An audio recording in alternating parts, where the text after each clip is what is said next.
What up in this John, your boy Ibskelso coming back with another MX Bikes banger. And today we're going to be trying out the preview 4 bikes. Now my prediction was half right. I said after SMX on that Sunday, these bikes are going to come out. Now I thought it was going to be the full come out, but unfortunately it was just another preview. And I'm not mad about that, honestly. If I want them to come out as many previews as they need to allow these bikes to actually work, because, you know, who knows when we're going to get another update, you know, and I really want it to be the best bang for our buck. But I just want to talk a little bit of the changelog and what happens, what they've done. And they basically fine-tuned to build the grip up over braking, sliding, climbing results, smoother control. So basically allowing the tire to, you know, over time be more smoother and allow you to build up that traction, which allows you to grab that grip, and I think over time allows you to stay in a higher gear. If I'm not mistaken, I'm kind of running third right now, and it feels really great. Even be able to make up it to fourth. Another thing is enhancing the tire's ability to handle rapid changes. So it's almost like if you're turning, then going to sand, or like going switch and swash, you know, keeping under pressure and then leaned over. Biggest thing is trying to lean this bike over and then trying to not initiate that slide, or at least get the traction back in time. You could see it in preview 2 and preview 3. That was a really big thing. But at least hooking in the ruts and stuff is going to be a little bit more viable. Now, reason why I think this tire change happened is because I don't know if they're wanting to fully get away from the, you know, the pre-made ruts that everybody has already made, right? It's been almost like that for a whole year, doing pre-made ruts. So a lot of people got to take into consideration, we can't just let those tracks literally be in the dark, right? So there's got to be some type of middle ground to where these bikes are going to work in pre-made ruts and people are still going to make them. And if we're going to go towards, you know, aerial being completely just like this, round 1, to where we can create our own ruts and actually be able to create our own lines, you know, and stuff like that can actually, you know, furthermore make these bikes very more reliable and actually more fun, you know, and getting the best of both worlds. Also, adding a feature allowing the tire to slightly shift off center and the rim under certain forces, making traction even more dynamic and responsive. So where I feel this is in the whoops. Now, I'm not saying I lose grip or anything like that, but the shifts of it is making the back end squash more, but you still are gaining traction. If that makes any sense. If that makes any sense, like, the tire's still grabbing traction, but you can see it. Like preview 2, preview 3, I literally had the best response time ever in the whoops, dude. I don't care what track I went on, dude.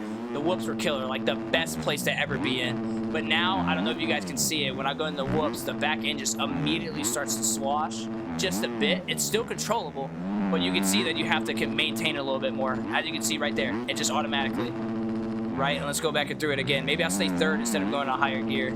But you can still see it now. It's not as easy as it was before. I literally was able to blitz the whoops in preview 2, preview 3.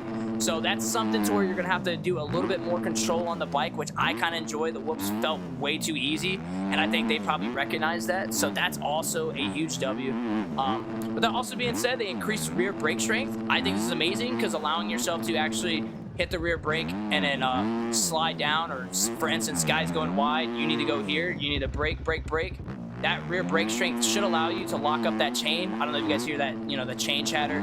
But, you know, chain chatter would be a real thing. I don't think they have it in the game for you to hear. But that's almost like chain chatter, allowing you to lock it up a little bit and then allowing you to start the bike back up and engine. But the only thing with locking the bike brake up is you cut off the engine a lot. Oh, shoot. I did not make that. Easy mode?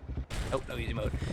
The thing is that you have to cut off the engine and bring it back on. So, you know, you're obviously losing that little bit of time to where you could just keeping this momentum all the way through and then going for a triple. So fun things, but it also creates a dynamic view of, you know, more riding, more different alternate lines. For instance, you can go here and then cut down, which I think I enjoy as well. But as you can see, like, it's not as easy as it was before.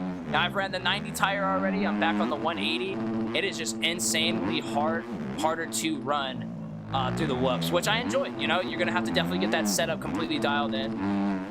And I'm running a 1249 right now on these bikes, to where, like, there is no bog in sight, which I enjoy. So yeah, you're just gonna have to find the middle ground of that. And then I also said remove the driveline SFX. I don't know what that means at all, to be honest with you.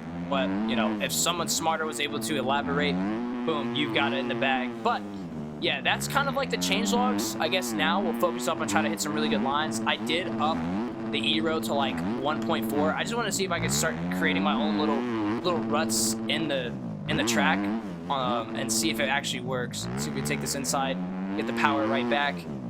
I love the little slide because as soon as you start feeling that you can get the traction right back, you're golden. But look at this line starting to form, and then we're able to get this and go over the table, triple.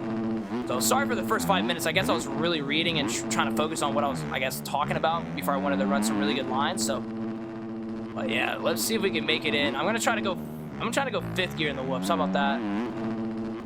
Okay, so doing I haven't done my seat bounce technique to where like I sit down, stand back, like I stand up, sit down, stand back up. That's my first time doing it, and it felt more controlled.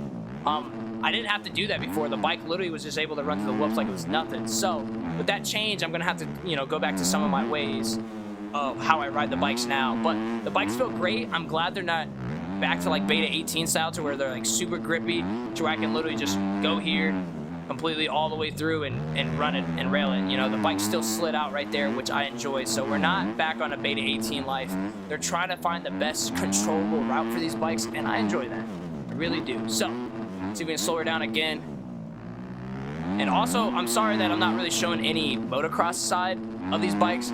Honestly, I leave that up to you guys to want to do. As Supercross is like around the corner, we have like 2 months to train, and to be honest with you, that's literally all I'm focused on. Starting all that up, and that's really where these bikes are gonna have to really perform until later in the year, right? I'll worry about crossing that bridge later. Oh my goodness, yeah, that rut is definitely starting to get deep. You can see that I'm taking the same line every time, but yeah, definitely the first whoops look a little bit harder. It looks like they're more close or spread out than the second part of the whoops, so I guess like different whoops and stuff like that is going to react to the bike differently, but you know, we'll take it with a grain of salt. But with that being said, yeah, Supercross, I'm really more just focused on that. I've really just been on the grind for it, really trying to show my best of my ability, give my tips when I can. But dude, this YZ is absolutely nasty. Now, I did have a way to where you could put skins on these bikes to where you can actually put your liveries on them right now. I was gonna come out with a tutorial video, but I thought it was gonna be that Preview 3 looked so good, it felt so good, that I didn't need to make another video on this, so I didn't make the video. But if you guys made it this far and would want that, you know, tutorial on how to actually put folders in for these bikes, to where you can actually put some liveries on them, I can do that. Just let me know, but if not, no biggie, because like I said, I think it's gonna be the last, maybe, hopefully the last test change. Oh my gosh. I can't believe I just landed that W suspension.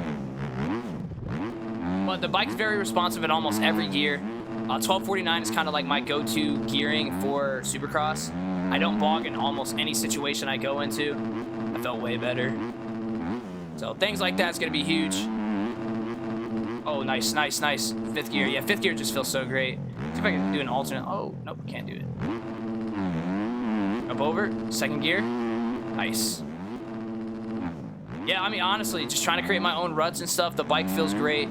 I have no complaints around here. I'm just ready for the bikes to drop. I really hope the Kawasaki and the pack is in a good place. I really want that bike to work out. I would love to go Team Green, but so far everything I've covered, whether it be the tires and stuff that you guys given it a go, I have noticed that, you know, there's less of the complete initial just slide. You do get the traction back. The upsetting of the tire and the force changing, allowing you to just swash but also still gain traction. So it's more about your rider lean at this point, trying to control the bike, which I think is going to be really sick. Also leaning on that front tire, getting that initial traction right there, or a loose initial grip more towards the front of the bike is going to be huge. And I also want to see something. I want to see if I can rail here, do a little bit of brake work. So I did a little bit of front brake work right there to see if I could just keep my front end controlled, which I did. So I'm able to still wrap around and a little bit of brake work. Now, you don't want to rely on it, right? You don't want to rely on your front brake to stabilize you, but I'm stabilizing the front to kind of get me through the whole corner, right? So stabilizing, boom. So I'm just feathering the front brake, which I think is really sick, and it's actually working out through these corners, especially like now that I'm starting to get these ruts. I'm just literally feathering it a bit, and it's keeping the bike stabilized. So that's also another W in my book. I thought that was pretty sick. I had learned that IRL here recently. I didn't know, you know, feathering your front brake in some ruts to stabilize actually helps you. You don't want to rely on it, but it does help you, and I thought that was pretty dope. So I actually wanted to test out the game, and it actually works. So you jump into that. But I guess I've been rambling on for 10 minutes. yeah, I'm ready for the new OEMs. They feel great. If you guys haven't tried them out, be sure to give them a go. Dang, I actually want to try to get that triple N because I actually turned down instead of railing more. I want to see if it's viable to where if you go here and slow down just a bit or turn in, you could get this. There we go. Yeah, just a little bit more momentum, but that's huge. I'll take that. 4th gear. Perfect. Too easy. All right. Well, thank you guys for watching. If you guys enjoyed the video and all that, and you want to hit that like button, subscribe button, I greatly appreciate it. And yeah, it's your boy Ibskelso. Catch you in the next one. Bye.